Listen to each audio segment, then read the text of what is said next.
Welcome everybody to the two-man power trip, the black man starting the nerd lifestyle. I'm Nicholas, Mr. Go with the Flow. And I'm the man with the plan, Maurice. And guest, hit your intros. It's your boy, Sir Wilkins here, and I hope all is well. Yeah, we're back with another edition of the Blerd By Nature Podcast. What's up, my peoples? What's good? We got Sir over here acting like he brand new to this. Facts. He the one inspiring us, and he out here with the, I'm just coming in. I appreciate the love, dogs. I appreciate the love, fellas. Yeah, we happy to have you on. It's a big discussion day. So let's go right into it. Vibe, guys. How y'all week been? Mine was long. Whoever want to go first. Nah, Wilkins to start. Y'all hear me? Yep. Hey. I had a long week. It's been a long week. So, but good. Blessed. Oh, all right, good. I mean, did you have anything for Easter? You would bounce back from Lent, or what was on your docket? Easter was cool. I'm still doing Ramadan right now. Oh, okay. So my brother ain't eating nothing. When that conclude? Next Thursday, actually. Okay. The 20th. Okay.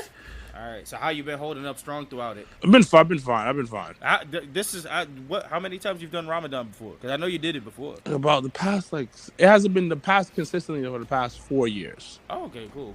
But overall, 6 years. How's your experience been in it? It's fine. It is what it is. I lose some weight. I gain it back after it's over. bounce in and out with that. Okay.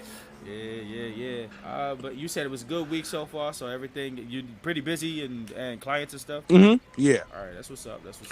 Co-host? How was WrestleMania? Yeah, I was about to get to that later because I want to hear all of Wilkins' Mania adventures for sure, because we was living vicariously through all the group that was out there for sure. Mania for me was it was work, but also a good experience.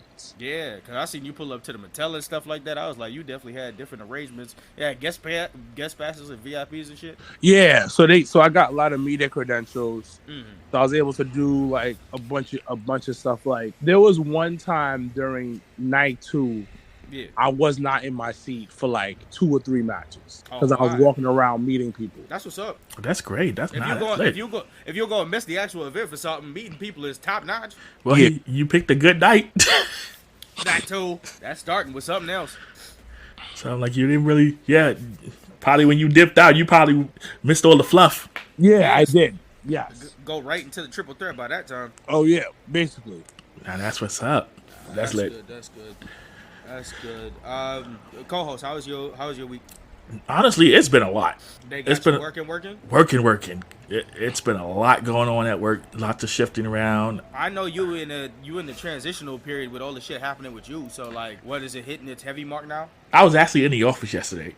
Oh shit! All right, that's how I know it's been real.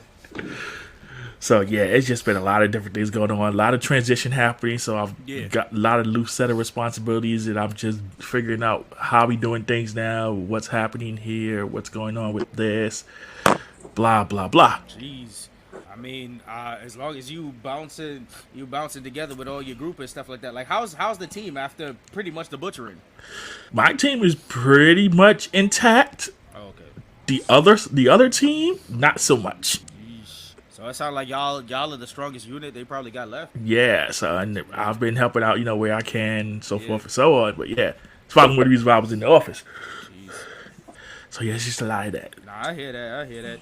For me, for the most part, it was just fighting this weather and this cold whipping my ass. And after until yesterday was about my bounce back point, because pretty much so far I've been out with just various amounts of just everything dusty, everything hot, just different various shit that was messing with me, but I was still going to work and stuff.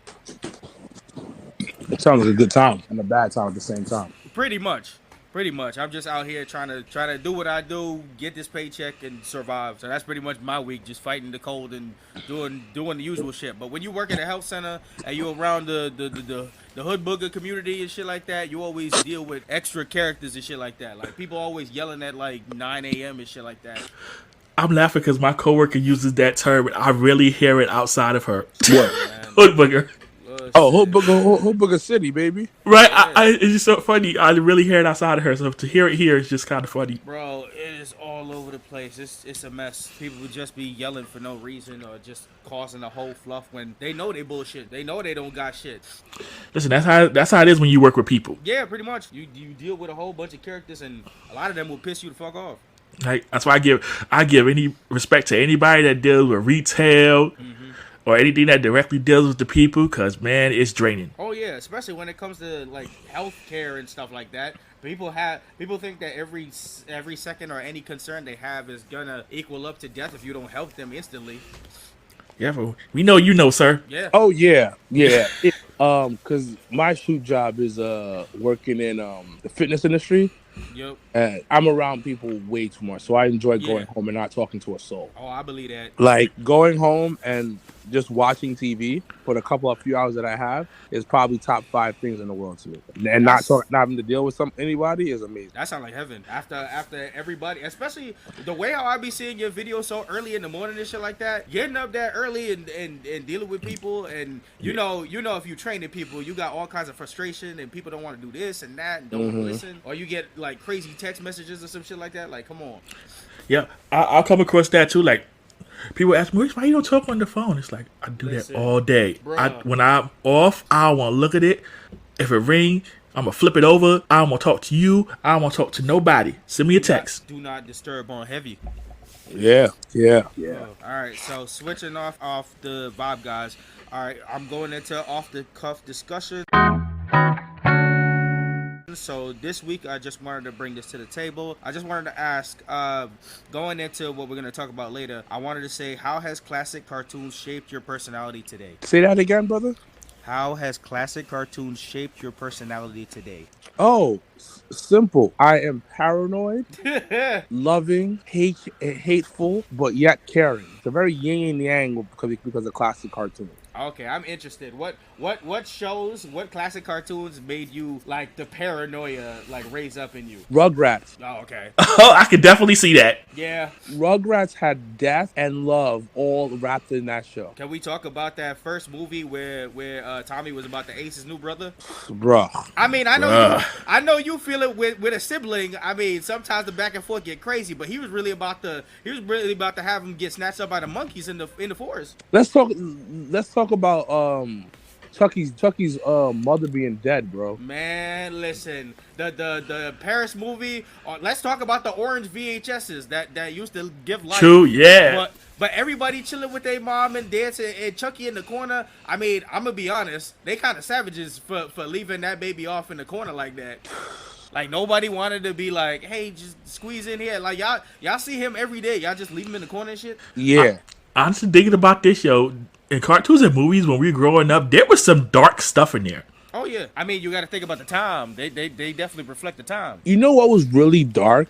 What cartoon was OD dark, but was like also fun but creepy? Ren and Stimpy. Yeah, Ren and Stimpy had their time. Yep. I feel like Ren and Stimpy had their history of changing up. Like when they first started, and they was starting off with some outrageous stuff. They was really changing the mold. But then I think when they got picked up later by like Spike TV or like adult themed stuff, then they started to lose their grasp on shit. You got stuff like back in you talk about Ren and Stimpy, you talk about Our Real Monsters. Yep, Our Real Monsters. Oh shit! We can mix that in with X-Men when we go talk about it later, because they was definitely talking about some prejudices in there. Oh yes. Oh, you ain't lied. Dealing with the monsters in human society, especially them living in the sewers and stuff like that. When they came out to the humans, they definitely wanted them big dead. Yeah, but talk about people in the sewers. We're gonna talk about our green people of color, the Teenage Mutant Ninja Turtles. You talk about that too, because that depicted a lot. I mean, they had to hide and save people at the same time. So yeah, it's some wild stuff. Like one of my favorite childhood movies is called "We're Back, a Dinosaur Story." I will never forget the ending of this movie.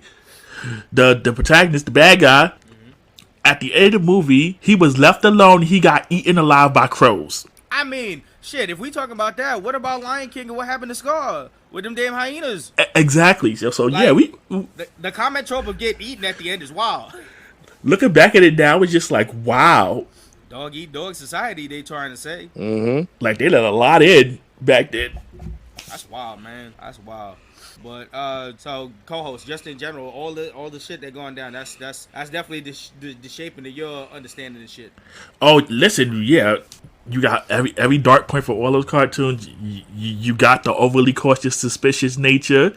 I blame the Roadrunner and Wile E. Coyote for that. True, Acme shit. Yep. Hell, I mean, look at if you look back at Looney Tunes with their outrageous nature and just stuff like Bugs Bunny, like he playing on the piano and somebody cough in the audience and he bring out the blicky on him and shoot him. Listen, Wile E. single-handedly kept Acme in business. So big time, buying all types of shit. So that's crazy. Yeah, that's extra. That's a lot. That's a lot. The 90s cartoons were a different element and a different time, to say the least. Yeah, and some of them predicted exactly the future that we was looking at, because we had shows like Freakazoid, which dealt with a whole bunch of internet, and before meme cultures was real hot, they was talking about a lot of shit about like dudes being stuck on the computer or trolling or the adventures out in Hollywood and shit like that. It was taking parts of mad shit of that. Oh, 100%. 100%. Yeah. Right, we grew up in a wild era. Oh, definitely.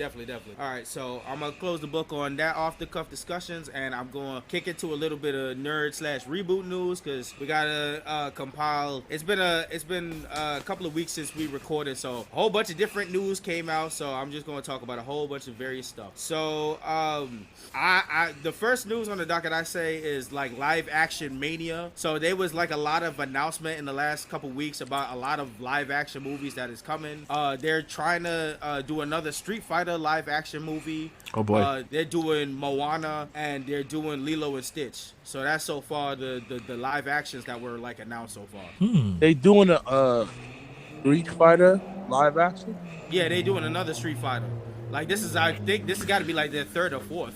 They had the one in the 90s or like late 80s, the one with Jean-Claude Van Damme. They had stuff that went straight to DVD, and now they're trying to workshop another live action Street Fighter again. Why? I don't know, but I feel like that week was like the massive announcements of people just doing live action stuff. Like, I know The Rock need to find his path back into like the good graces of people, but why do we need a live action Moana right now? Moana just came out recently. Listen, Dwayne is the biggest heel in the DC universe. Wilkins? I've decided to not get into these conversations. For your listeners, my name is Wilkins, and I am either vice president or president of the Rock's biggest fan club. Mm-hmm. And The Rock has cornered himself into a work shoot. Yeah. Where instead of being the hero in this situation, he's the bad guy. Yeah, it's getting worse. Like he got to pull out all the stops on different shits to change his perception, because the perception's looking mad hot right now. Nah, someone get Kiki and Michael on the line. Oh my God. The slander party. That's what I call them. They non-stop with that shit. I thoroughly do believe James Gunn is trying to destroy DC from the inside out. He tried. I mean, hey, you never know. Maybe Marvel put in that word, said like you gotta kibosh them right now. You know, now think about it, you know what? It might be some truth to what Wilkins is saying, because they still try to make this Flash movie happen. It's still a go, so there might be some truth to that. I know, man, that war criminal something else. Hold on. Let's rewind. Go ahead. So we all know who the main character of the Flash, Ezra Miller, right? Mm-hmm. Yep. That's who's playing the Flash, right? Yep. Not just the Flash, like two Flashes from the trailer. Exactly. This man has a wild past. Yeah, not even that far in the past. It's the last 2 years. He's been just building up his war crimes. He's a serial criminal. Low-key. No. Big high key. He started a cult. He abducted children, abducted women, busted into houses in Hawaii, had bullets coming out of children's heads and shit. This man, as you can hear, what Nick has said, is a wild boy. Yeah. But yet, they have him front and center for this Flash movie. And supposedly, this Flash movie is supposedly going to save DC movies. James Gunn has come on record that says this is the greatest superhero movie he's ever seen. So it's supposed to be like Infinity War, Endgame, all that shit. All that shit. It's so worth it. You got to keep this war criminal. Everything got to be popping. So, I'm not saying that Jonathan Majors did or did not commit heinous crimes to a female. Yeah. But if Ezra Miller can still keep his job, and promo tour is going to come up, and he's probably going to be on a promo tour, Jonathan Majors can keep his job too. I agree. I heard legally standing and stuff like that. They got a whole contract that like locked them in and stuff like that. That they can't. They'd have to fight hard to get him out of that. Oh, Jonathan or Jonathan. Okay. Just saying. Just putting that out there. I know. Trust me, we all see the situations that's unfolded and stuff like that. I'm like, the logic is solid. Mm-hmm. Especially if they expect him to be the. I mean, they both ideally supposed to be the savior of their breakdown, because they gonna need Jonathan Majors for a long time going into all the stuff that they got upcoming. That's true. Yep. So I don't know, but so yeah, that's the live action mania that's going down with all that. Before you continue, you know what I really want? What? I want a remake of the 90s Mortal Kombat, just fixed up with some better actors. So not a sequel of what they already. Oh, absolutely not. Is it because of the main character? Kinda, sorta. I don't even remember homie's name. Y'all remember homie's name from the movie that came out during, like, I think it came out 2020. That shit dropped on HBO Max. What was this nigga's name? I don't remember his That's name. how bad he was. Y'all forgot his name, just like I did. I remember everybody else in the movie, but I don't remember that main character's name. And he had some Super Saiyan arms or some bullshit came in. Because he ain't belong there. Nah, he really did. The movie is a lot better when he's just literally removed. You feel that way? Yeah, 100%. He is the stoic, basic character that's just in the middle of shit like that. True. I feel like they could have worked anything. They just came up with this person, stuck him in there, and he just did not work out. Nah, not at all. Yeah. It's like, usually I'm in remakes, but I think right now we have the technology to actually do it right. Just need better actors. Yeah. So you think this Street Fighter movie is gonna do well? I don't know. We gotta find out casting and what they try to work with. Like, what's the story coming out? Yeah, for Street Fighter, it's gonna depend on what the story is and what actors they have. But the thing is, though, like, when you really think about it, it's not that hard to make the movie. Yeah, ideally, that's what it's dependent, because with video game movies and stuff nowadays, they actually put more effort in all that stuff because they're not playing it off. I mean, look at the success of the Super Mario movie that's happening like right now. Well, it's not a video game, but Dungeons and Dragons, I heard, was really good. The new movie that just came out. Yeah, I seen it. It was good. It was good? Yeah. Do you play? No. So I have at my shoot job, one of the guys that I manage, it was funny. So story time. Mm-hmm. Yeah, go ahead. I'm at work and we have this new trainer there, and he's doing pretty well. Yeah. And he was like, yo, I'm trying to figure out how can I take new clients on Wednesdays because I'm only here till 5 p.m. And then I asked him, I was like, yo, hey, why don't you stay till 6 p.m.? And then he was just like, I can't. I was like, oh, okay. Like, why can't you stay? And at this point, there was a slight pause, right? He's looking at me, I'm looking at him, and he's like, I have D&D that day, Dungeons and Dragons. Mm-hmm. And then I paused and I looked at this guy and I was like, this motherfucker just told me he doesn't want to get more money because he has. I mean, homie said I had priorities. But then I understood every Thursday I leave work early. Yeah. To go run around in a ring and jump off a top rope. True that.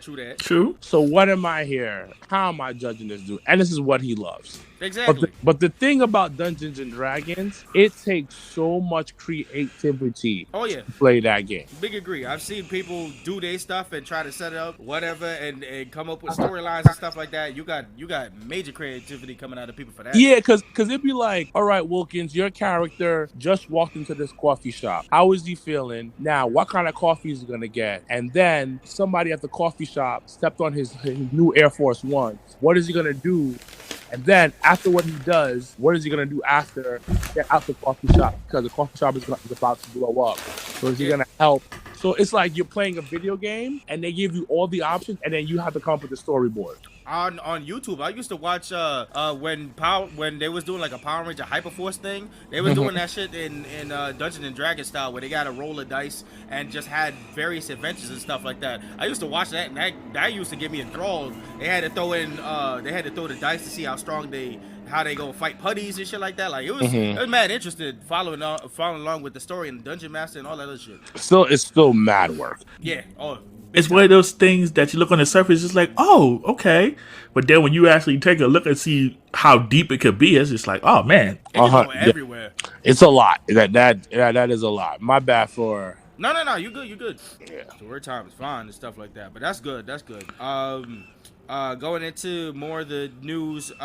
So as we all heard, as ideally like last week and stuff like that, I just wanted to talk a little bit about the stuff that was happening in our kind of wrestling world and stuff like that. So the Mania fallout with the UFC and WWE merger with the Endeavor and stuff like that, and also Vince is back. So opinions. They could have Vince play in Bison in the Street Fighter movie. All that memes and stuff. He can either do that, or if they want to do the Tekken movie, he can do that too. Vince might have some roles. He an easy villain, man. Vince is out here being Teflon Don. Pretty much. Nothing at all sticks to that man, Vincent Kennedy McMahon. Only wrestling can you see this kind of comeback, because nowhere else you can see this shit bounce back like this. It's crazy. Vince is on his redemption arc. That's hilarious. I mean, y'all heard about the contract, right? And the whole sexual harassment putting into the contract and stuff. Yeah, I saw that. I was just about to mention that. Yeah. But they put that in there. It's like a behavioral thing that he has in his contract. Yeah. How you think that's gonna maneuver? Y'all think if stuff really go down, that they gonna start finagling stuff for him? Because they convinced him to come back ideally. Like his Endeavor group, like the guy who's ahead of Endeavor, he was talking about he convinced them to come back as well. Yeah. So I feel like they would finagle stuff. It's just like how Randy Orton back in the day, how they had them 3-strike policy, and then Randy had them 3 strikes, and they started finagling the wellness policies and shit. I think with the combined group, probably it'll be a little less. Like, I don't know if people in the combined group will go for bat, or he'll have any type of like majority going to bat for him. So I think if something go left, they gonna cover their ass. They're gonna cover their ass, but I don't know. I feel like the way how he's maneuvered so much, it just feels crazy that like it was only like ideally like 9 months he was away, and then he just like came back under every pretense, just slowly crawled back in like he was like some symbiote or some shit. I think Triple H is their trump card if something goes sideways. I think Triple H is a scapegoat. Yeah. Ooh, that's a possible. Ooh, you definitely right about that. It could be twofold. That's what these promos have felt when he came out on the show and started giving rah-rah speeches. Nigga said rah-rah speeches. That's exactly what they was. Opening up Raw or like in the middle of SmackDown. He was like, don't worry what's going on. Like he threw us mad numbers and shit like that. It's like, don't worry what's going on. Oh, by the way, we got a draft. I wonder what Shane and Stephanie thinks about this. Well, Shane's holding his knee right now, so yeah. Like, he don't worry about no company. His quads pop. He worried about surgery. Do y'all watch Succession? No, but I've heard about it for a while, and I've seen like stuff going on X, Y, and Z, and I know it's related with all the stuff that's going on, which is extremely hilarious. Like we as wrestling fans see this entire show, and then there's people who are like watching Succession that's not even wrestling fans, don't know this whole shit's happening in like real life. So it sounds like you got a comparison, sir. Fill us in. Well, Succession is. I just started watching, so I'm not the king of this show yet. I'm like, no. Give us a rundown of what you've seen. So basically, Succession for the most part is a family, and the father owns a company, which is like an entertainment company, i.e. WWE. Yeah. And his children work for him. Like one of his his children work for him. Mm-hmm. And the whole concept so far is the children wanted to take over the company because the father low-key is not giving them the keys to the company. Holding on tight. Holding on super tight. Sound familiar? Yep. Yeah, circa 2002. Exactly. So it's very WWE. Supposedly it's based on the Murdoch family. Not the Murdoch that killed the people, the Murdoch Yeah. comedian. So it's kind of loosely based on that, supposedly. So that's the whole concept of that. Yeah, it sounds like art imitating life and just various other things, man. They just like they take piece of what's going on and figure back. It's just funny how TV shows can just, I mean, it can write life so simple. Yep, I love those type of connections between life and story. Of course. Definite. So, further going on into some nerd news as well. Also last week was announced that AEW is gonna do Wembley Stadium. Thoughts? That's a big, really big risk, but I love it. Ballsy move, but I mean, it's like people are saying it's like Vince when he announced Mania and stuff like that, putting Ish on the table and stuff like that. Tony got money, so he's going to show out, and this is a big test.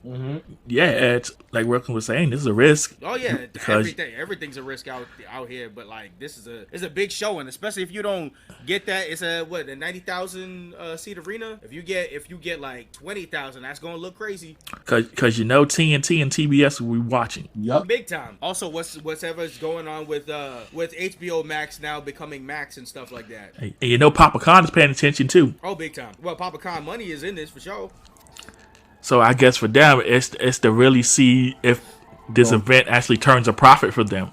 Yeah, this is a big thing to sell outside of the WWE's name. It's in a good market that's definitely eating now for the wrestling community and stuff like that. Hello? Yeah, we still. Oh, I stopped hearing the New York. Yeah. I think co-host was trying to block out the volume of the trucks and stuff. Okay. I think this is this is an awesome thing for wrestling. Yeah. And that's my big thing. So I want them to be super successful for that. I would love to see a bunch of people out there and just that show to be put on in front of that many people shows that there's like viable contenders and stuff like that.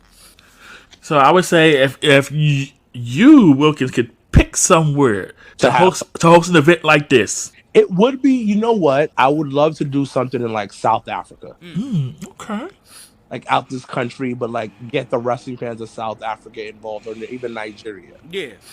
Oh, I could definitely see something like that being really, really big. Yeah, that would be something really, really awesome if I could ever pull that off in life. On a personal note, for me, I would love to see if it was even possible to get anything like this in Jamaica. That anybody. Oh, that'd be dope. That'd be great. I mean, Puerto Rico got something with the WWE right now. So exactly. So I don't know. They going back into nice markets that ain't been. I like the worldwide stuff that's starting to go down where we're just out of the states that like it makes us appreciate more now that they're going out.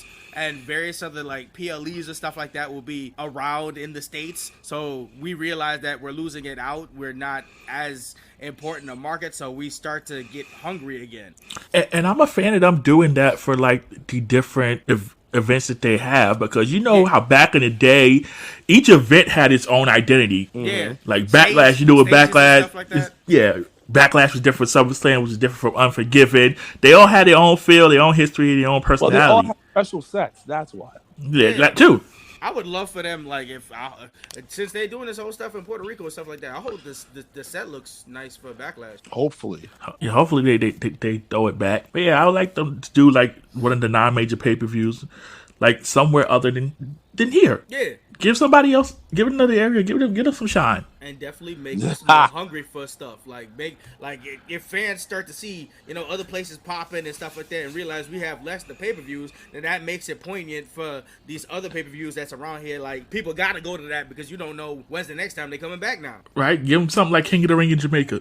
Oh, yeah. That would be amazing. Right? Man. Or put Survivor Series over, even that's a big one, put Survivor Series over in Africa. I guarantee you, if this Wembley show go off crazy for AEW, they definitely gonna look at Wembley for WrestleMania again. I can see that. They will definitely try to one up going forward for that. They like, oh nah, we see Wembley viable again. We bringing that shit back, especially if they doing like 81,000, 80 something, going over there to fill that out. like breeze. Yeah, because they can make some things happen. They are watching this stuff for sure. But yeah, so back into the nerd news, going away for wrestling and stuff like that. Did you guys hear about so they're about to get the gang back together for Shrek 5. They got some of the voice casting back together. Mike Myers is down. Eddie Murphy is down. Cameron Diaz is down so far. So they're trying to get the group back together for another Shrek movie. I'm for it. I mean, it's been time enough. Animation has changed. I think another Shrek movie could be interesting, depending on what they got with the script. It's been long enough time. Times have changed. They could probably figure something. All right, I'm gonna throw a question to the table. Go ahead. Mm-hmm. Put your nerd hat on. Put your nerd hat on. And what movie or TV show would you want to bring back from your nerd heart? From my nerd heart, what would I like to bring back? Okay, I have a obscure like side thing, but only because I feel like this show still never got a finish. Like, it's got the biggest cliffhanger bullshit that's ever happened to me, and it's a show that used to come on Disney called Super Robot Monkey Team Hyperforce Go. Like, the ending was literally the big bad got revived, and they were right about to get into a big war, and the show ended on that cliffhanger. Like, they never fought, and I still feel cheated out of that. So I feel like that should be brought back just to finish it. Moesha. Ooh, okay. I'm curious. How would you like Moesha to come back? Like, they need to close the story out. They never close the story. Oh yeah, that's another cliffhanger. Oh, you're right. So that's my thing. I know it's not super nerd stuff. No, that's fine. No, that's perfectly fine. TV show is fine. Originally, my choice would have been the 4400, but they did do that reboot. Yeah. And it was. Yeah. They tried it for a new generation and stuff like that, and that didn't catch on, I guess, overall. So Yeah, it was not. It was not working. Yeah. All right. So next up on the nerd news docket, they have. So we got a couple of trailers. We got trailers for Into the Spider-Verse. We got a Blue Beetle trailer. We had Secret Invasion trailer, and we had Barbie trailers. Like, we had mad trailers and stuff like that. Any of these movies coming up interest you? I ain't gonna hold you. That Barbie trailer caught my eye. I was gonna say the same thing. It was looking quite funny and shit like that. I feel like the way how the casting, because I was hearing about this movie for like a hot minute, the casting looks crazy. So I think that's gonna be fine with everybody put together. Yeah, I'm 100% with you, and it just looks like it might be good. Margot Robbie said that she saw the script for it, and she said the script was so outlandish that she never thought it would be greenlit. Then she got hyped; it got actually greenlit. So I'm interested to see what the script is putting together. Same. It sounds like it might be one of those things that's so wild that it's good. Oh yeah, it's gonna be a secret hitter, and then I think the memes was coming out because this movie is supposed to drop the same time. I think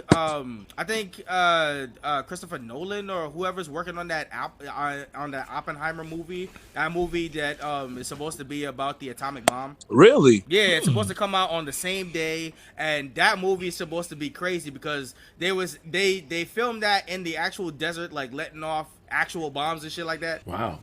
Like the director messes with realism and shit like that. So those are two upcoming movies that got crazy casting, and they're two dynamics, but it's like people is picking one or the other, or they see them both on that same day or some shit. I love it. Yeah, it's an interesting dynamic with that. I feel like Secret Invasions is something that Marvel been missing because it gives a vibe of the Captain America series and the Winter Soldier and stuff like that. It's getting back into that kind of roots with the shit that's going on with Nick Fury's story and whatnot.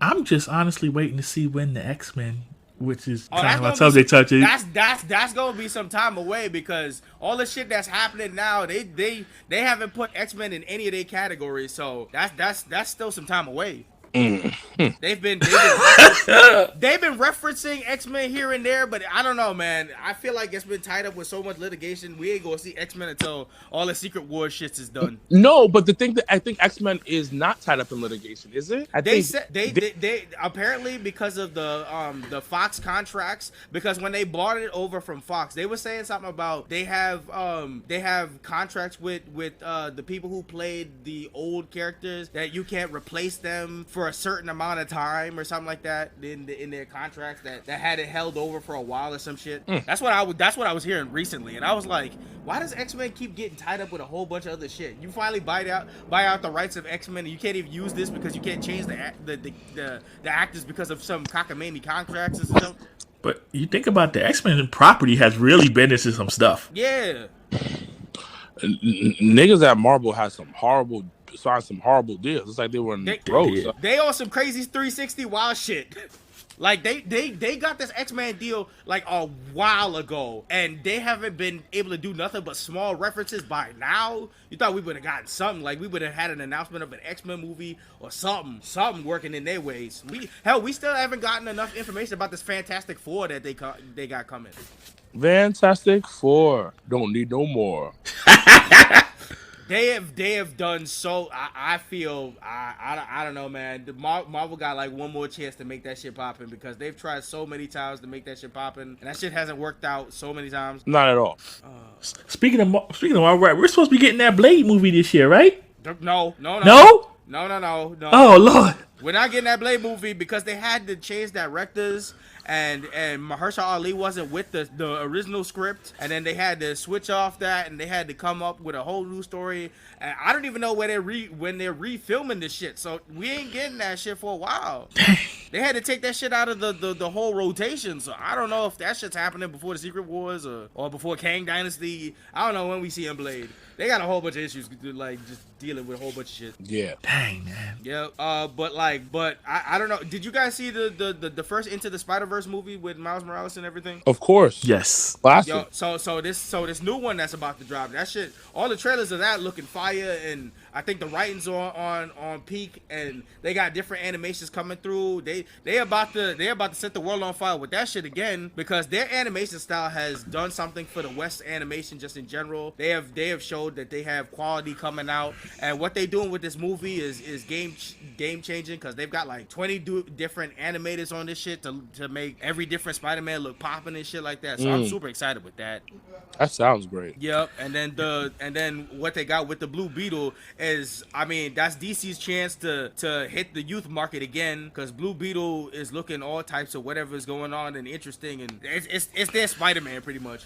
Honestly, I'm hoping DC does well, because Marvel needs the competition. Marvel needs the competition, because what's been happening in Phase 4 and Phase 5, I feel like they probably rested on their laurels, and a lot of people are starting to fade in and out, so they might need to kick in the ass. I just want to see DC finally get some decent shine too. Yeah, they had a terrible year last year. We've covered that so many times. Top 5 worst years ever. Yeah, big time. There was, between them, everything that was happening with the mergers and shit like that, it's just like HBO Max went from being probably the top interesting streaming service to what the fuck is going on here. Well, so it'll just be Max. Oh yeah, that was next on the docket. HBO Max becoming just Max in, like, I think the end of May, because their merger is finally complete and the name changes is coming. Did you guys see the tier that they got coming out? They got like you gotta pay $10 a month for ads, and then $20 a month for ad free, and then $30 a month for ultimate ad free. Oh nah. Yeah. My dumbass will pay for it though. Which one? The ultimate ad free? Ad. I mean, they said I think for ultimate ad free it's supposed to be like they're doing 4K viewings and shit like that, and a whole bunch of shit. I just think it's wild that you got to pay $10 for ads. But hey, man, I don't know. So they try to bolster up since they get the name changed over and stuff like that. Max has released a couple of trailers for a couple of series coming out. So they have the Penguin series dropping, because that one's supposed to follow the Penguin from the latest Batman movie. They got the Gremlins animated series, so they finally dropped the trailers of the Gremlins series that's coming out. They showed Tiny Toons. They got the revival of that coming out. And the biggest thing they're selling off is they're gonna do a Harry Potter series, which is gonna cover all the books. And they say they're planning to have that run for the next 10 years. Oh, really? Wow. Yeah. They're we had this conversation before with Ronjay, Maurice, but it looks like we're rolling back the movies that we started to grow up with, that we had in the 2000s. I don't think niggas is watching anymore, because they have finally hit the era where they want to turn the movies that we had in the long generation, and they want to turn that shit into series. So them Harry Potter movies that we grew up with, like Daniel Radcliffe and shit like that, that's about to be out the zeitgeist, because they're about to have this new series that's gonna cover all these books. And I'm curious about the casting and shit like that, where they're gonna go. But I mean, the retreading of the books going into series, I'm half in, half out. The Wizarding World has had its moments, but like them covering the books that's already been movies is just an interesting proposition because I'm like, they're doing this over again already. Yeah, I'm just curious to see how it goes and how they flesh it out. Yeah. Supposedly they are gonna have the old cast in somehow. They have to because I mean it's gonna be a glaring opposition. But just them turning this into series is just so interesting after like 7 movies. Honestly, if they do it with how like Netflix did Wednesday, I wouldn't be overly opposed to it. I mean, I'm interested to see where they could take a series and like different concept of all this stuff, but it's just like the retreading is interesting, but I feel like there could have been different ways they could have taken like different ideas from instead of just rehashing the books that we've literally had in movies. If they're smart, what they'll do is they'll expand on stories that either or didn't really go deep into. Mm-hmm. I mean, following up with that would be supposedly from what I read, the movie. I mean, the TV show is going to be a more detailed look of the book. Because you know how you have a movie and you trying to like get a couple hours. Yeah, you succumb to the time frame they're working at. Yeah, and then you kind of take some stuff out and edit some stuff because of length. But supposedly, the TV show is going to be more detail oriented and more exactly like the book. That's what ideally you hope, that they put in the interesting concepts and not like just because with series nowadays you run into the whole there's a lot going on. You have these many episodes, you have a lot of filler that you're trying to flesh out and stuff like that. That may or may not hook people and stuff like that. So I'm just interested to see how far they want to stretch that. Yeah. So have any of you guys seen the Super Mario movie yet? I have not. Wilkins? I'm excited. Oh, okay. Just ideally, just a quick thing. Definitely, I feel like the movie represented exactly what, if you're a fan of Mario, you ideally will just love the movie. I'm excited to go see it. Yeah, because I haven't seen it yet. Yeah. I heard nothing but good things about it. I feel like from a fan perspective, it's a good movie. Early reviews was kind of stranging me out because early reviews was giving it like a 48%, or people was like, I don't know overall what they were saying, but like when it ideally was dropping, a lot of reviewers wasn't fans. I don't know if they weren't fans of like the series in general or how they was looking at it, but like from a fan perspective, I can guarantee you're gonna have a lot of fun. It's not a long movie. You'll go in and go out and it's quick. I'm pretty sure like once you watch it one time, it'll be so fun that it runs by so fast that you'll ideally want to watch it again. I feel like they've hit their market on this, and I definitely think that Illumination has found their ideal moneymaker in just giving the fans what they want with a Super Mario movie. Nice. So I recommend that.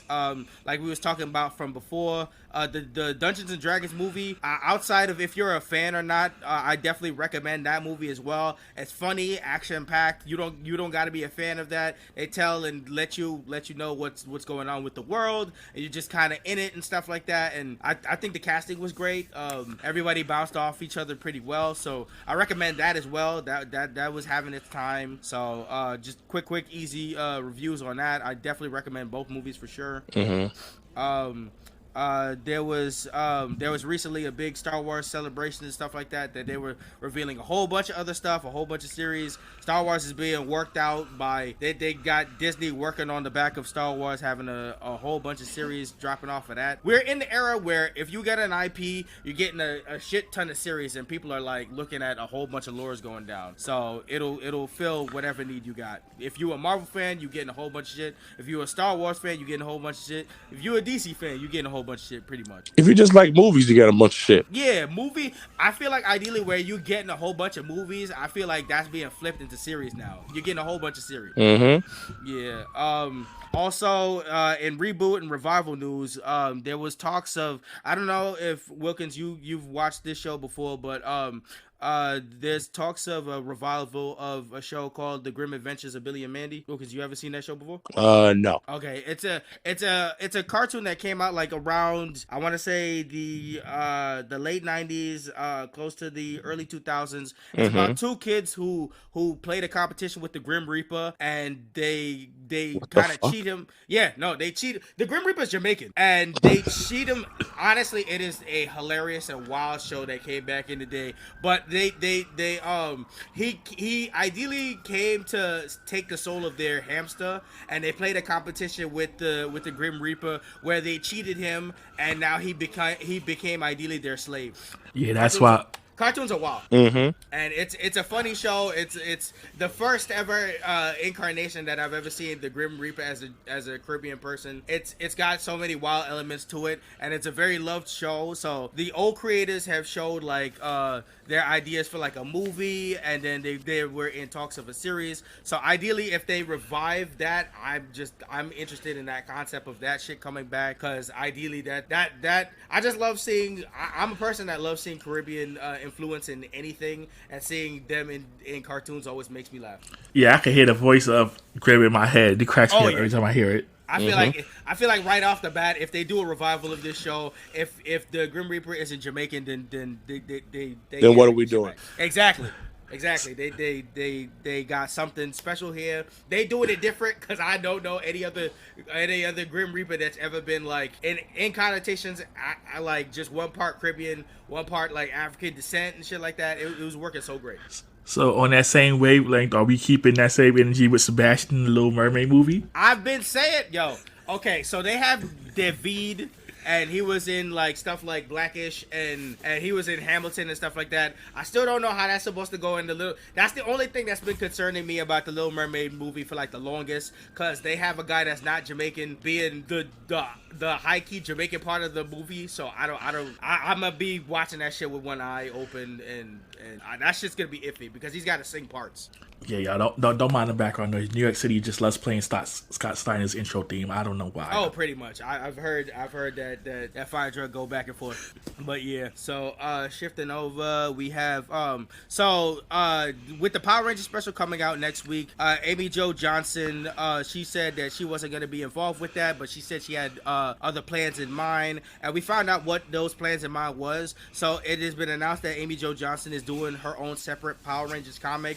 I guess it will follow up the adventures of the Pink Ranger and stuff that she wants to write ideally for it. You guys interested? Yeah, I'm interested to see how that goes. Yeah, I want to see what she comes up for Pink Ranger comic. There was one ideally that they made a while back that it gave the story of the Dear John letter that she gave to Tommy about that whole breakup and stuff like that. Like something happened in between that story that they already wrote. So I'm interested to see where she wants to take like other probably another story with that, but I want to hear her perspective on stuff. I would say, speaking of the Power Ranger movie, it's sad that Netflix and Hasbro couldn't get PPP Red, aka Austin St. John, because of situations. Well, obviously, I mean, there's situations that, I mean, like not only that, but JDF wasn't gonna be in that special regardless because Hasbro was already beefing with him. True. So I'm so interested to see how they're doing how they're doing the tribute towards him, because this was like late in the day. They've already had shit filmed, so I kind of feel like if they put a crappy tribute together, that's gonna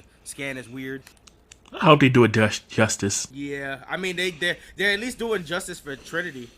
So what's your feelings on this whole thing, Wilkins? Wilkins? Oh, we lose Sir Wilkins? No, it shows he's still here. Maybe he stepped away. Oh, stepped away for a bit. All right. We'll bounce back into that.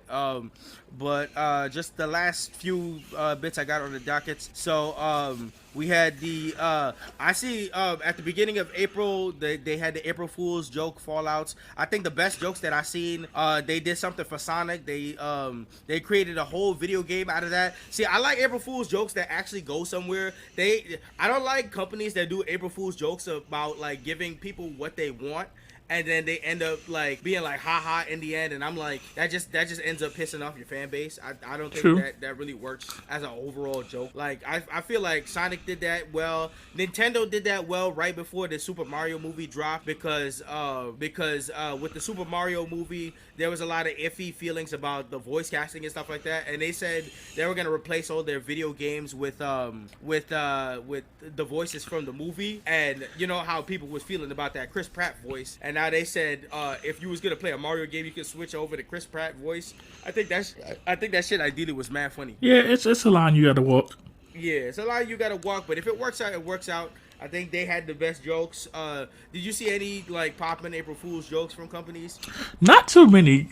Honestly, when it was April Fool's, I didn't even realize it was April Fool's. I did not, and it caught me with some specific shit. Like people was playing too much games, talking about they got signed. Like companies that I thought got signed to like big deals. They was like haha, and I'm like, the only haha out of this, it kind of falls on you because then you didn't get this big opportunity. I think that's kind of stupid. Yeah, so it's like April Fool's like just rolled up in there. I'm like, Yeah, so ideally we got that. I don't know if you ever heard of this show called Clone High, but Clone High is supposed to be hitting HBO Max. It's a show about a high school full of old school people who it's like Cleopatra, Mahatma Gandhi, JFK. All of these are prominent features through history. They got put together in a high school and shit like that, and like shenanigans ensue. It was like a big poppin' show back in the day that got canceled, so that's getting revived by HBO Max and stuff like that. They had a trailer that's mad poppin' and shit like that, so that's a good shit that they got coming back. Cool, that's what's up. That is wild. Yep, that's good. And then finally, let's talk finally on the Anime NYC that they dropped those prices. Yeah, I saw that and I'm like, I was like, listen, man.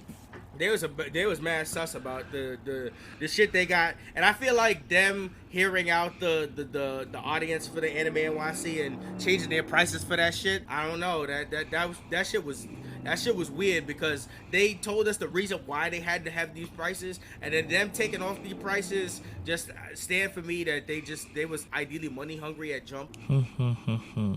Wow. So what's your overall opinions with the prices? They suck. Yeah. So I ideally see, I don't know how the overall just the people feel in general with this stuff, but we'll have to see how far that goes with how Anime NYC shapes and people coming together for that. Yeah, having gone the last couple years, that price, bro, is like... I mean, we haven't gone for like the full weekend or anything like that, and those prices look crazy, so ideally what we got to work with is what we got to work with. Yeah, I'm like, I hope the experience is better. Yeah.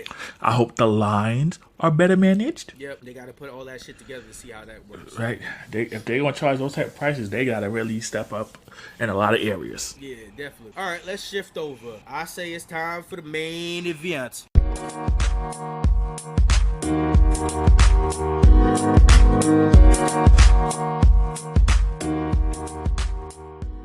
The main event segment, let's kick off. We end the Comfy Couch review with our guest Sir Wilkins. Let's go into the X-Men 90s cartoon full series retrospective. Let's kick into it. All right.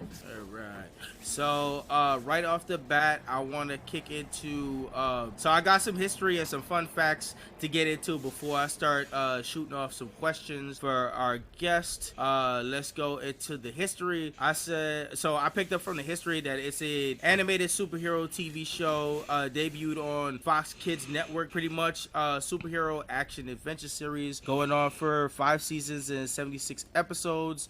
Some under the Saban Entertainment Group had a hand in. Ron Wasserman, who created the iconic theme, also did the Power Rangers theme as well. This ran from October 92 to September 97 with current revival planned. I don't know if it's dropping this year or like early next year because they've been trying to workshop stuff around.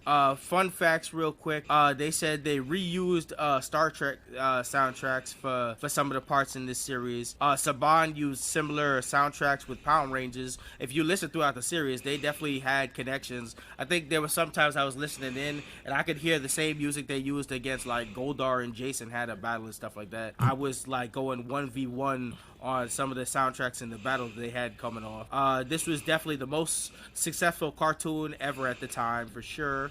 This had two endings. One was the Apocalypse Saga was supposed to be the end, but they were so successful that they added for more episodes, and the graduation day became its end with season 5, which is kind of controversial with that. The show aired out of order because of demand. The team was based on Jim Lee's design. It re-aired in the 2000s, and it sparked comic and game spin-offs. So, and the Japanese opening got heavy anime vibes to it. Nah, that's what's up. All good stuff. All good stuff. So that's what I have for the history and fun facts. If we want to kick into, okay, what do you want to kick into? You want to kick into the podcast questioning, or do you guys want to free chat first? All right, we'll probably just free chat a little bit. Okay, so all right, so let's free chat a little bit on the series as a whole. So what are some of your hot takes or opinions or just things that come to mind when it comes to this series? Jean Grey was low key for the streets. I mean, Jean Grey was definitely dealing with her back and forth issues when it came to bouncing between Cyclops and Wolverine, for sure. Let's see what else. I always believed Professor Xavier could get out of that chair. What you think? His powers could make his body move on his consciousness and stuff like that? I don't know. It always felt like every time I saw him in the chair, it's like, bruh, are you really stuck in this chair, or you just want some Zordon stuff? Oh, he just flexing for himself? Right? So it's like, Yeah, I know the backstory behind it where he could use his mind to actually move his body, and I know the history behind it. It was just always just like, is that really true? Yeah, how can you mix that up with Cerebro and shit? Yo, every time he got knocked out of the chair, I always expected him to get up and forget he wasn't supposed to walk. Imagine that was kind of a thing, like some cartoons had blooper reels and stuff like that. Like, I could have just imagined if they had like a bloopers for that show and shit like that. I feel like there would be a moment where he just got up after getting blasted or some shit like that, and they would have been like, cut, put his ass back in the chair. Like, what are you doing, man? You can't just get up on your own like hindquarters and shit, bro. I can see him looking at Magneto, getting like, you got me effed up, Magneto, square up. Pretty much. It would have been like beefing off and on set and shit like that. Right, Charles was having a bad day. He wasn't trying to put up with none of Magneto's ish. I think jokes in general, the way how shit worked into this series. Okay, like let's talk about like, I mean, I think this series was definitely the level of popularity getting into Gambit and Jubilee. Like Gambit and Jubilee found their where they wouldn't have been popping in like comics and stuff like that. I feel like this cartoon definitely had its way of bringing like Jubilee and Gambit to the forefront. I think a lot of people have ideas from this cartoon over in bringing them into the forefront. Oh, I agree. I became fans of Gambit and Jubilee because of this series. Yeah, I think at the time when this series was just dropping, Jubilee just became like a part of the comic pretty much. So they was already like running the risk of putting old girl in there. They didn't know what they were doing. Okay, so I feel like what they were smart about is inclusion, because what they were doing was also, they had women writers on the show, so you had powerful females throughout the show going through it, and then they also wanted to include like other black mutants. That's how Bishop ended up getting on the show. They wanted black inclusion and stuff like that. You know, I was always iffy on Bishop. Bishop was hard. Bishop was definitely hard. Bishop was hard. Trust me. I mean, why co-host, why you think Bishop was sus? No, it wasn't that he was sus. It's just I always felt a little off about him. Maybe it's the way they had him written in the series, but it's something that just didn't click with me. I mean, I feel like it all stemmed from his timeline and stuff like that, why he ended up not trusting the people that he was around. Like, he wasn't that favorable for Gambit, and Gambit was known to be like, he was playing like sort of the sides of the system and stuff like that. Right now, when it comes to Storm, I'm Team Storm all day. How did you feel, because this was a big thing, and they made it along their storylines, but how did you feel for the relationship between Wolverine and Storm? Because I think that's one of the first first interracial relationships in a cartoon. I ain't like it. Oh, better than him whoring himself out to Gene.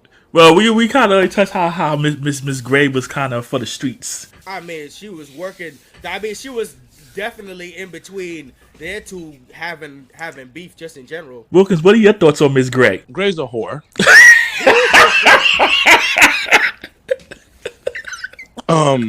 Gray's a whore. My phone was acting up a little bit earlier. No, you good. Yeah, no, we kept the fort down, but yeah, we're in the weeds of this stuff now. Yeah. Miss Gray was out here whoring in the game. I mean, she was definitely out here with a bunch of stuff, but I mean, Scott Summers has his moments too. I mean, they was trying to sacrifice him where they was dealing with the Morlocks and stuff like that. They was trying to hook him up with, like, they interrupted his whole situation that was happening with Jean Grey, and they abducted him to marry off with their princess pretty much. True. Now that is legit. He was having his whole deal and stuff. Yeah. So we gonna talk about Scott Summers. Oh, no, Scott Summers is the man. So before we kick off into that, because I want to leave you two to battle off about Scott Summers v. Wolverine and the whole conflicting of that. But before that, I got some questions for the guest, and I want to get through the questions before we go back into like full on free chat. Okay. So I want to break down these questions. I got 11 questions that I want to run through it real quick. All right. So for Wilkins, I say for the first question, what do you think people misunderstand about this series the most to you? I felt the series didn't give a real representation of how great Cyclops was. Why? Because it showed him in a light of being like this corny. It did what X-Men the movie did. Yeah, I mean, I'm pretty sure they was taking inference because they knew the X-Men cartoon was so popping. They was trying to ideally take that over into their movie basis for the early 2000s and shit. Yeah, so I think that was one of my biggest pet peeves with that, was that it never showed Cyclops in a true light. Even though there was like episodes where, and everybody forgets when this nigga was busting Sentinel's ass. Bro, that was like in the early episodes where they got away with some of the mutilations and shit like that through just fighting Sentinels, because he was blasting off arms, he was shooting off necks and shit like that. Like, he's dead ass the meme, and then I started blasting. Yeah. No, I'll co-sign that. Mm-hmm. Definitely. It's a lot of like misrepresentation of the great one, Cyclops. I think the one thing I did like was that it took a very serious tone a lot of times. Definitely. It talked a lot about different topics that a lot of shows wouldn't touch, or especially for a cartoon for kids. It was touching on a lot of heavy stuff. It was showing like the dark side of human behavior, which is definitely. I think they're one of the first cartoons that ever used the actual word bigot. Yeah. They definitely showed out for kids in their vocabulary and understand like actual shit. I mean, stuff was happening whether you was mutant or whether you was like a certain race, or like they was coming up with a whole bunch of shit. They even had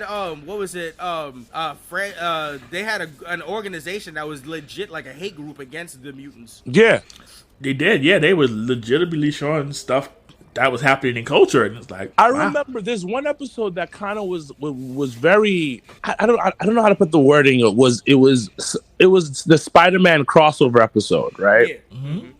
And Spider-Man had came to the mansion, whatever. Yeah. They had like a quick fight, whatever. But then he was talking to Professor X, and basically he was trying to find a cure for his changing thing. I think he was turning into a spider. His mutation. Yeah. Because it's the precursor to him turning into like the giant, basically turning into actual Spider-Man, an actual spider.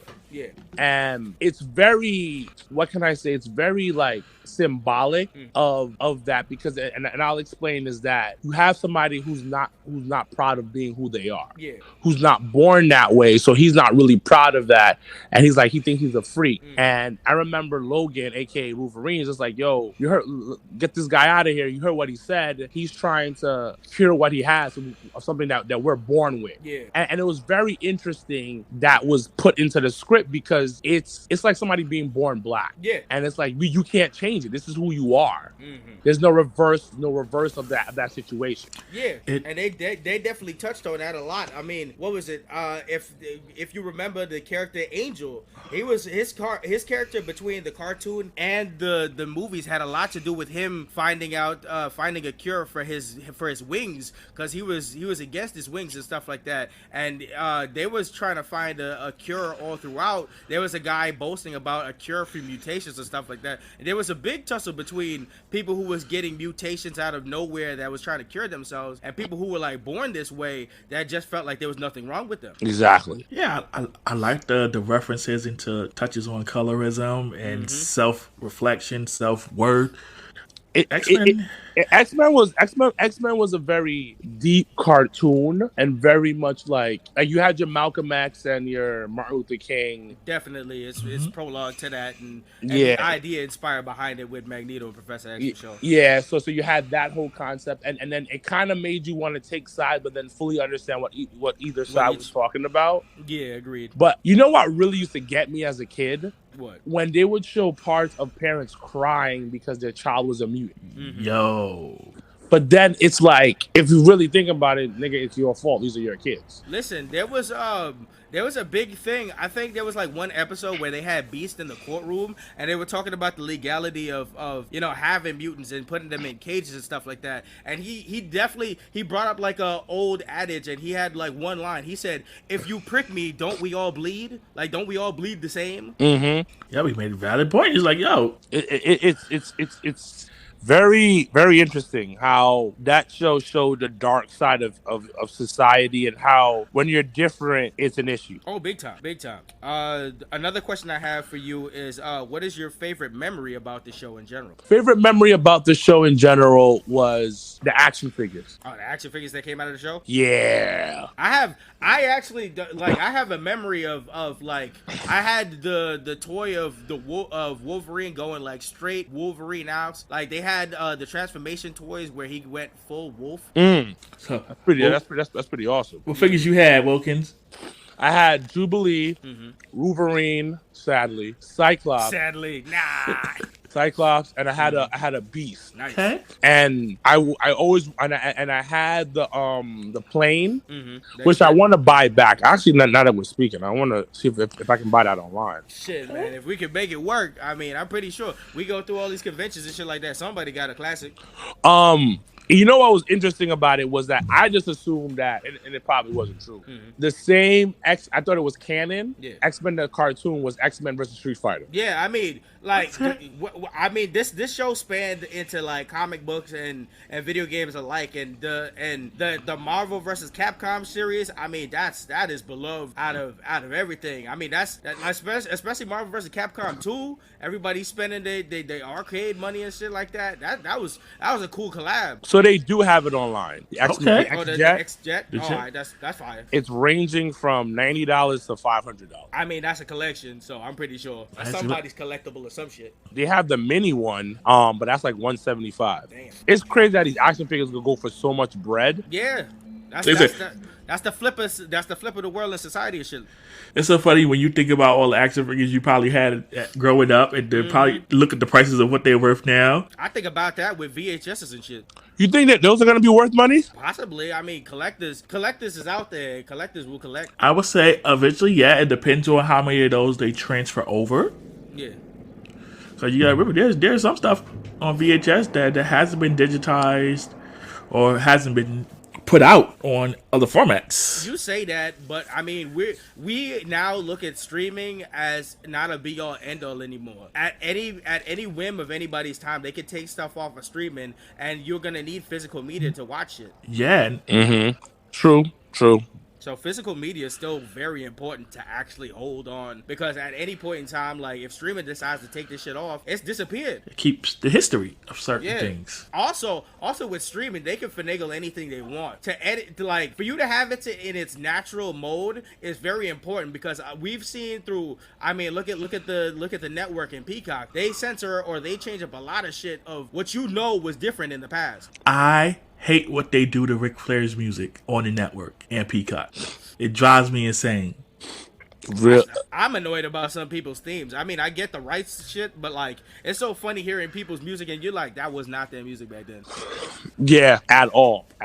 And it's very interesting. Yeah, I'm happy you mentioned that because like we're all happy for digital shit. Yeah. Because it saves a lot of room and on our dressers and shelves. That it's easier to access in one place. Yeah, like you don't have to, and then it's a click of a button. You can go through multiple stuff at one time. And I remember I went to Italy this past year, and like over like the end of the year to the new year. Yeah.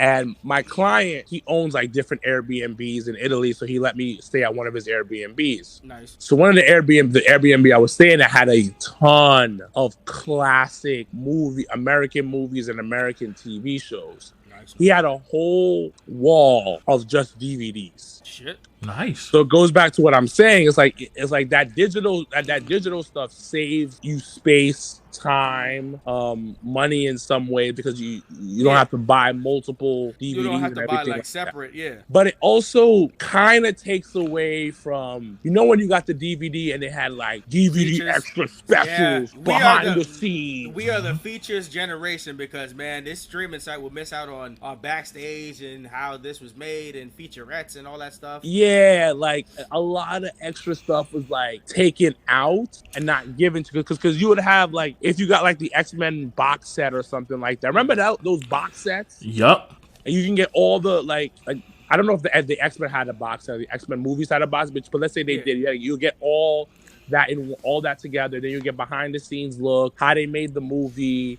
When they took out the script, who died in the movie? I'm making that up. Maybe somebody did die. We never know. I mean, or like different deleted those special features. Yeah, but now we just get the movie or television show that was on air. And I miss those. And it's also like we said earlier, it's also at the whim of like anything that they have put out, they can edit anything they want, and then in DVD or VHS, you have it in its pure form.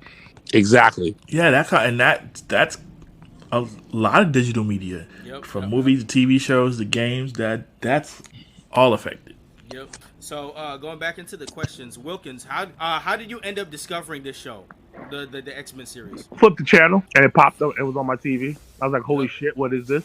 Now, how did you feel like when you first discovered it? Holy shit, what is this? It was like, because I hadn't read cartoons at the time. Yeah. So growing up for me, I didn't have cable in my room, and this is back in the day, kids that are listening to this right now. Yeah, talking to an old man, not really an old man, but there was a time, an era where streaming wasn't around, and my mom didn't allow cable in my bedroom. Yep. So I only had all the basic channels. So growing up, I had to find things to watch, and then that Fox 5 like block of cartoons.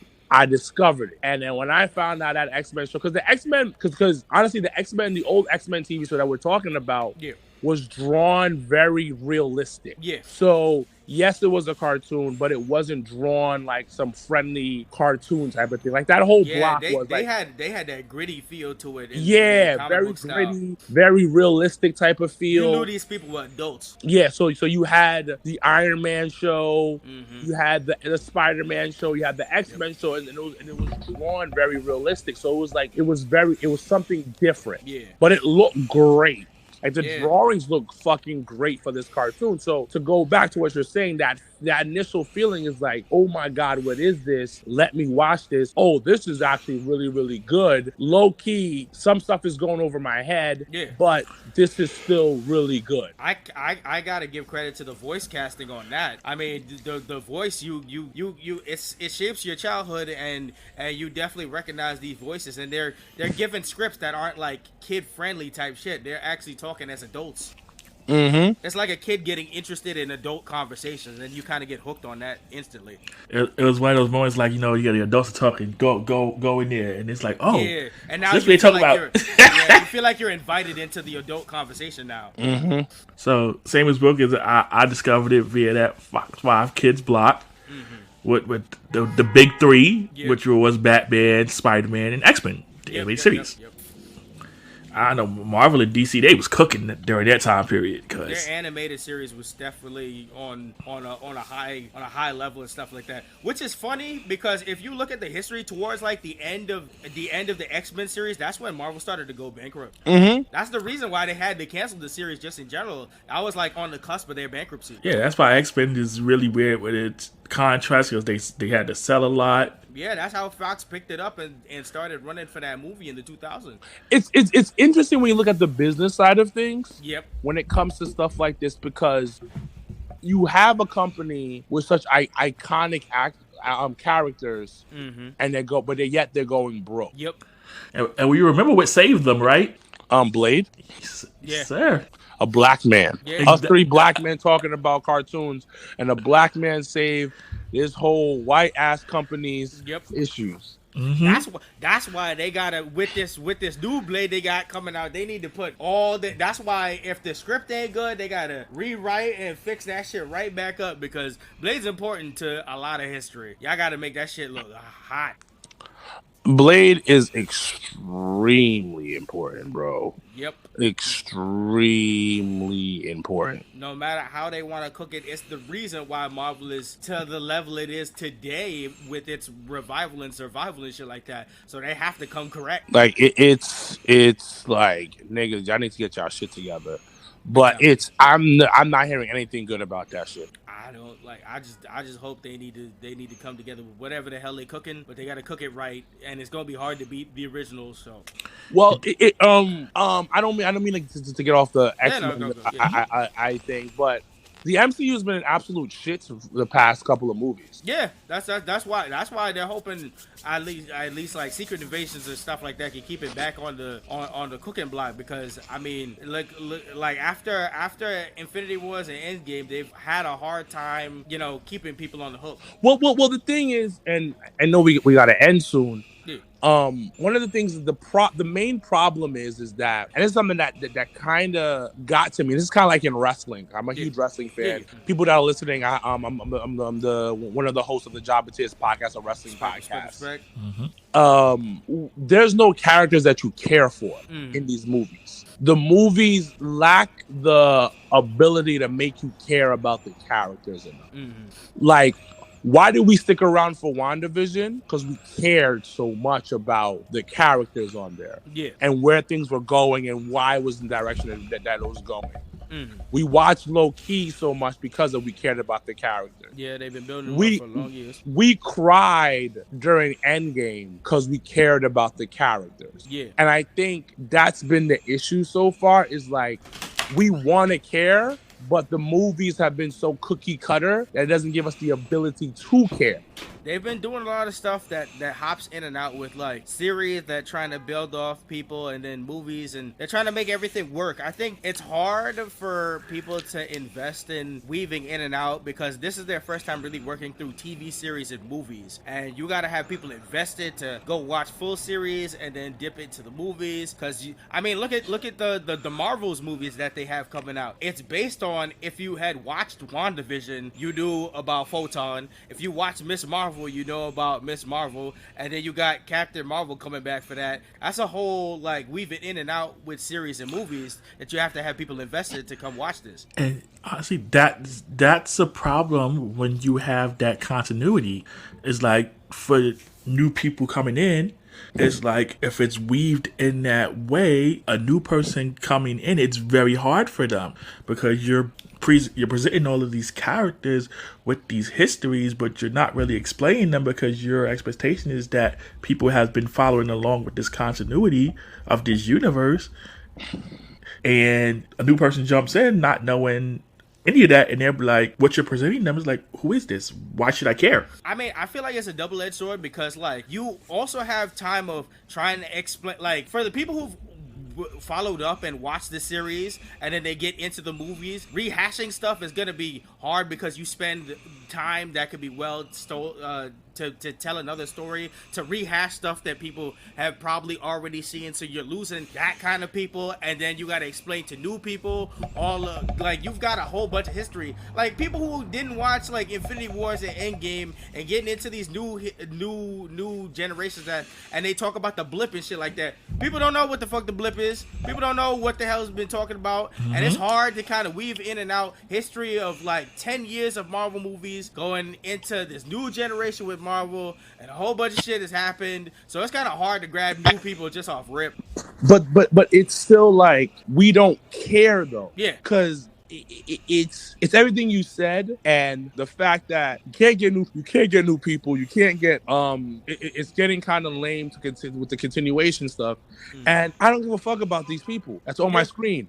Like the last Thor movie sucked ass because it was like, like it was literally like, like why am I watching it? Yeah, I mean, ideally it was supposed to be the growth of Thor and stuff like that. I thought it was gonna be kind of the ending, the wrapped up story of Thor. When they said Thor was gonna return, that kind of shocked the hell out of me at this point. Yeah, but I think Guardians of the Galaxy will make us care again. I think, in my honest opinion, I ideally think that it's gonna make us care the most because I think James Gunn has this contained to itself. I think he's trying to wrap up the Guardians of the Galaxy story and not trying to tell a multiverse story that is, you know, you said the key word, yeah, a multiverse story. I think that's what's really throwing people off and stuff like that. You have this, you have a lot of movies that are built into the next thing and added to the next thing. It's not like a movie contained into itself. It's always a movie that always has to look upon, you know, what we're going towards the goal of like another big Avengers movie. And that's a perfect thing that you touched on, because you're right in regards to that, you and Wilkins, in regards to that, if you're going to have continuity, that's one thing, but the movie needs to stand on its own. Yeah. The characters in that movie need to be able to stand on their own. And back to Wilkins' point, like, yeah, that movie on its own, those characters, they need to make you care about those characters in that movie at that time. Yeah, super agree. If you don't care at most, that's how you're gonna fall through with this stuff. Because at the end of the day, what you want is say, hey, if I push all of this to the side and I have just this movie, you want to be able to say, hey, yeah, you can I identify, I'm invested in some or all of these characters. Yeah, you gotta see it from that movie's perspective, and would you want to rewatch it, or is it a part of a bigger game, and do you even care about that moving forward? Yeah. So all right, so Wilkins, back into the questions for X-Men. What do you think is the biggest low point about the show? Biggest low point of the show was it never getting a real end. True. I mean, I feel like that's a company thing because they saw how successful it is. That's why it had two endings. The apocalypse storyline was supposed to be their end, but as companies do, they saw the ratings and stuff like that, and they pushed for another season. And season 5 is highly touted as a misfire. That's why it's good that we have a revival series coming out for it to actually probably have its end, where they're coming out with like whatever the hell they can, you know, muster up with this new series that's supposed to follow up with the old series and stuff like that. Where it left off. I think that's probably the biggest disappointment, because it low key was perfection. Yeah, especially for that time, of course. Yeah, it's top. Yeah.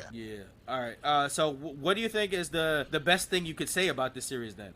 That it represented a comic book very well. Yep, agreed. They represented from design to look to. I think if it wasn't for this show, it wouldn't.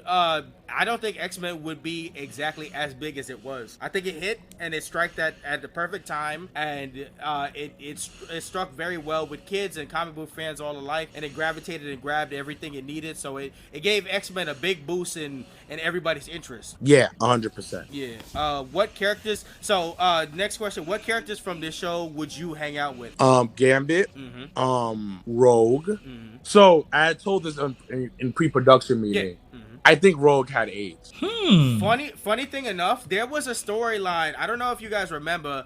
There was a storyline about the legacy virus and it going through the mutants, and the mutants were persecuted against like it was the AIDS virus back, because this happened around like the 90s, and they had the gravitation of the AIDS virus that was going through and really making the persecution of the gay community in the 80s, and the legacy virus was infecting both mutant kind and it was spreading towards the humans. and it was one of the reasons why they were definitely persecuted against with the FOH. And I think about season 2, and the legacy virus had a big hand in like taking out a whole bunch of mutants or disabling them or taking them out. So they definitely had big representation of showing, how a big disease had persecution, not just of mutant kind, but like just a disease out plaguing people and you getting persecuted for that said disease that you thought was caused from mutant kind. Yep. But I had always felt that Rogue was the definition of what they thought the AIDS virus was. Like, you can't touch nobody. And I think she kind of went through that. Yep, and just the love story that they were telling between Gambit and Rose. Yeah.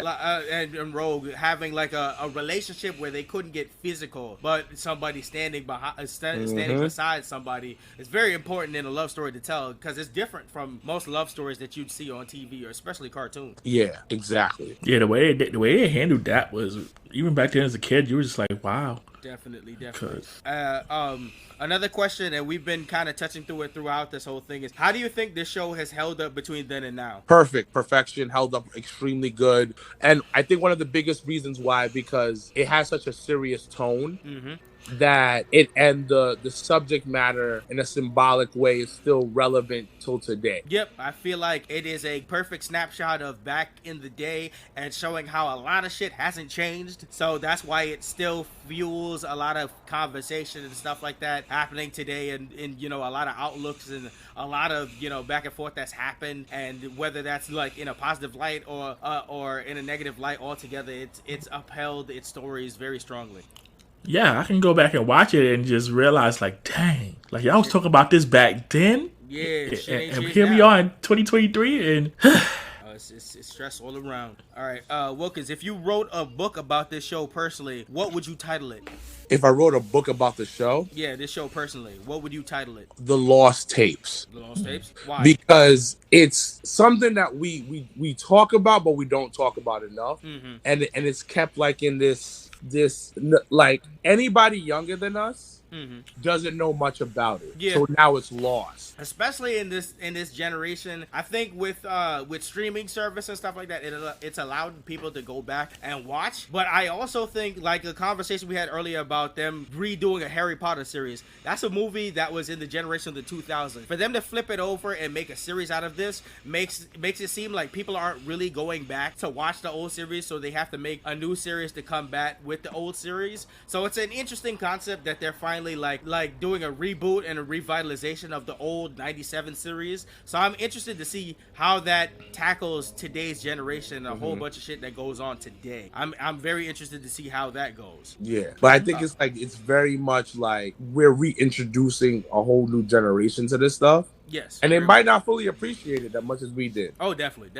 Especially, I mean, we have so many shows that talk about this stuff, so it might get lost in the generation of how many shows talk about this stuff nowadays, and you might put that up as another thing. But back in the day, getting conversations like this wasn't like regular play, so it definitely was very important for its time. All right. What's another question is, what's the most important things you've learned from this show? And learned from what? Like the show in general? Yeah, the show in general.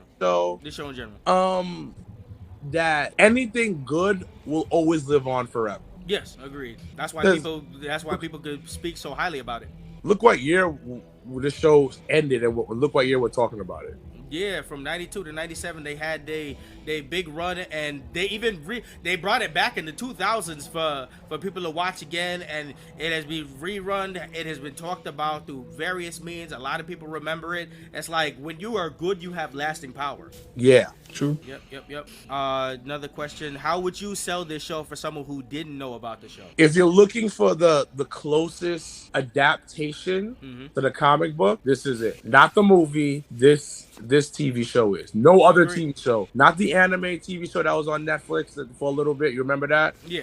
Not the other animated show. It's this one. This is the best one. They've tried multiple and different ones, and they're good in their own rights, but I don't think they stand the test of time as strong as this series. Yeah, this is it. This is the epitome. This is the one that you watch. That's the closest thing to the comic book. Definitely. And my final question: what do you think is the best time to watch this show? Like either back in the day or like now. What do you think is like the best time to watch the show? And I'm talking about like like time wise, were like either in the mornings or at night or in the afternoon? What do you think was the best time to watch the show? For me, it was growing up. It was the morning. Like But you as an talking about like adult, Saturday mornings? yeah, Saturday morning. But as an adult right now, like anybody who's in their 20s to 30s, Yep. I would say this is the awesome, like, Saturday, Sunday afternoon, Free time. You folding the laundry, you kind of made your Sunday, early Sunday dinner. We be eating Sunday dinner. Oh, yep. You eating that, and you can binge watch. Definitely. Because what made this show so good was the continuation of the storylines. Yes. Throughout the season. Definitely. And the interesting stories that they kept Exactly. like running. They didn't give a chance for like filler to come in. They have one story, they finish that, a next big story come in, and it's all stuff that'll hook you. Mm-hmm. Yep. So that's the end of my questions. So we can go into free chat. So whatever we can discuss, so we can hop right back into this discussion about what we've been talking about for a while. So let's talk about Scott Summers and let's talk about Wolverine. Let's go, guys. All right, let you start, Wilkins. Scott was a hero. Scott was a hero? Scott was an underrated hero. We don't appreciate it because us as millennials liked villains and borderline like tweeners talking wrestling language, right? Yep. And that's the problem. Wolverine was cool, but he smelled. He was like he was a complete narcissist. That's all I gotta say. That's all you gotta say about Wolverine. I think Wolverine gets a bad rap. How's he get a bad rap if everybody loves him? Listen, not because do we really know who Wolverine is? He doesn't know. If you look at the series, he doesn't know what it is. That one episode where he looked back in his past, all of that was artificial, made up by the Weapon X program. So he don't know. We don't know. That's what I'm saying. Yeah. Nah. I'm not with it. Listen, I know. Listen, because y'all love him too much. Like why you hate him, man? I think one of the levels that you stem on that you don't like Wolverine is due to his overpopularity for sure. You act like Cyclops ain't a badass. As people be dead Cyclops, after. Okay. Cyclops definitely does have some hot moments, but He at does, the same he time, does. we all agree that his Boy Scout nature, his one note kind of like, I feel like he's kind of too rigid. They write him like he follows the rules to a T, and that's a bit too strong where you have to think outside of the box. He feels like a straight line walker where you got outside of the box thinker who acts like emotionally in some parts, and then you've got Scott where he's like so rigid that the one emotional breaking point that he has makes him even drier. But that's what happens when you're the leader, man. All right, I'm gonna ask you this: do you feel he was a good leader? I think so. Okay. Majority of the X-Men survived. I mean, on the first episode, they lost a person. Like Morph died. Like Morph straight up died, and that was definitely on Scott Summers' like watch. If your first episode you already losing somebody, that's kind of already a big no-no. Listen, if you're gonna make an omelet, you gotta crack some eggs. On the first episode, though. On the first time you make an omelet, don't you have to crack some eggs? Shit, man. See, I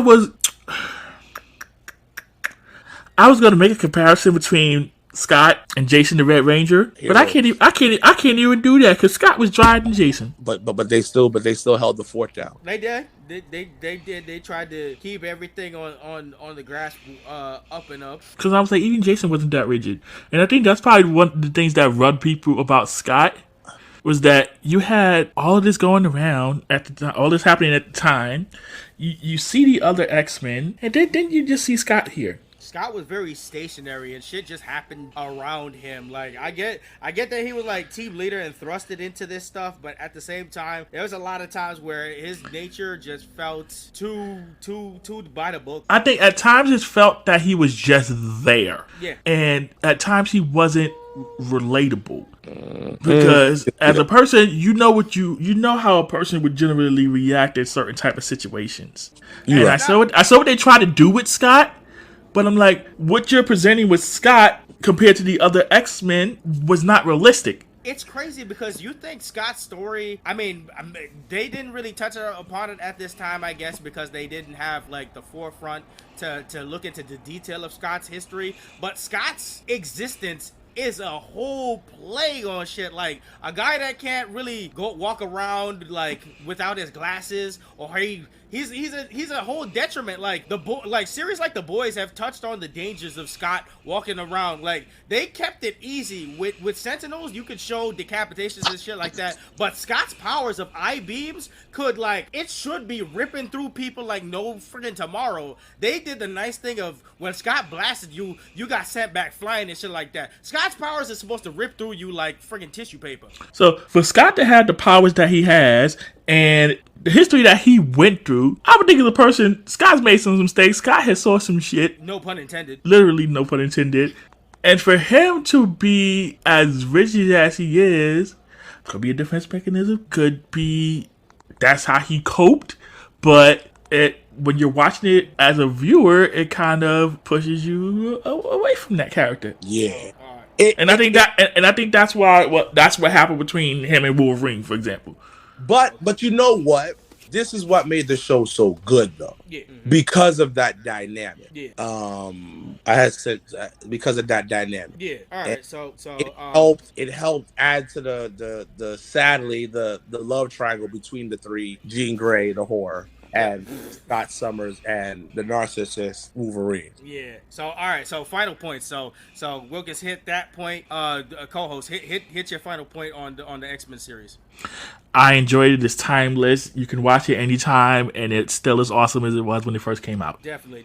So I say that it's agreed with everybody, and it's timeless. It definitely makes its mark, and it works on what we have just in general. So let's close the book on the X-Men 90 series. Preview for next episode, we're going to be covering the Power Rangers Netflix special. Wilkins, before you go, I want you to plug all your stuff. It's your boy Sir Wilkins here of the Jobbeteers Podcast. I am 1/3 of the Jobbeteers Podcast. You can find me on all forms of social media. Sir Wilkins, SIR_Wilkins. I am on Twitter. I am on Instagram. I am on TikTok. I am on everywhere that you can find somebody. I think you can even at this point Google me and I'll pop up. Yep. Sir Wilkins, he's a white guy from back in the day. I think he did some cool stuff and discovered Alaska or something or some shit. But I'm not him. As long as he ain't got a fucked up history, let's just go with it. His name is Hubert. It's Sir George Hubert Wilkins. Is he bald? Slightly bald, balding. Oh, okay. He was a polar explorer, an Australian, and a pilot and soldier. So he was up in Alaska and stuff, doing stuff. Okay. But after he pops up, your boy that you're talking that you hear his voice you hear right now pops up as well. I'm right underneath him, and I'm next in charge. All right. That's so fuck Hubert Wilkins. And smoke with people is the same name and shit. If you tired of niggas, dancing in Alaska, if you tired of them discovering stuff and taking it away, come over to Death Row, aka Jobbeteers Network, and mess with Sir Wilkins. Yeah, big bless to Sir Wilkins and the whole gang out there. Respect to Mr. Black, who we had a guest on, and Miss HR. Respect to the whole gang. They definitely inspired us to start this podcast and everything. So big shout out. You guys are doing a phenomenal job. Thank you. So just shout outs. We got an email set up at blerdbynature@gmail.com, Facebook and Instagram at Blerd By Nature, Twitter at Blerd By Nature, nature spelled Nature. Co-host, hit us with the YouTube. You can reach us on YouTube by searching for Blerd By Nature Podcast. Yep. And we got multiple things coming out in the zeitgeist, and we got all stuff coming all around, so be on the lookout for that. Anybody got any final notes before I hit the outro? Nah. Take us home, co-host. All right, thanks for joining us today. From Black Thought to Nerd Power, this is Nicholas, Mr. Go With The Flow. And this is the man with the plan, Maurice. And guest. And this is Sir Wilkins, and I hope all is well. Yeah, and this was another edition of the Blerd By Nature Podcast. Thank you for listening, everyone, and until next time, peace. Peace.